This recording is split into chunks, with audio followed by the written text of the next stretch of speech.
Assalomu alaykum aziz o'quvchilar va hurmatli aziz ota-onalar.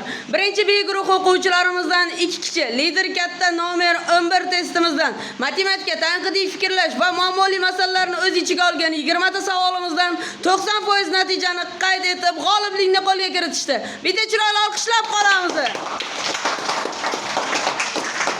G'oliblarimizdan g'olib bo'lishga tayyor bo'layotgan o'quvchilar uchun alohida bitta motivatsiya eshitamiz. Marhamat. Assalomu alaykum. Men birinchi B guruh o'quvchisi Inoyatov Yahyo lider katta nomer 11 testidan 90% natija bilan birinchi o'rinni qo'lga kiritdim.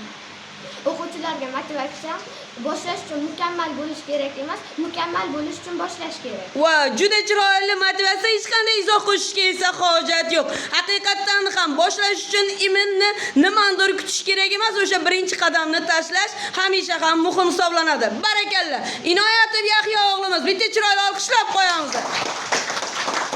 Marhamat Abduvaliyev. Assalomu alaykum. Men ismim Abduvaliyev, Asror Universitet o'quv markazida 1B guruhida o'qiyman. Bugun lider katta 11 testidan 90% olib birinchi o'rinni qo'lga kiritdim.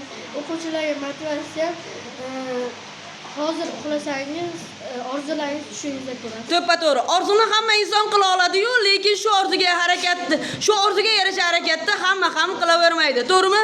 Orzu qilish hatto bir qarish bolaning ham qo'lidan keladi, lekin unga yarasha harakat qilish faqat yuragida o'ti borlar uchun. Sizning yuragingizda yonib turgan o'ting borligi uchun siz bilan faxrlanamiz. Bitta chiroyli olqishlab qo'yamiz.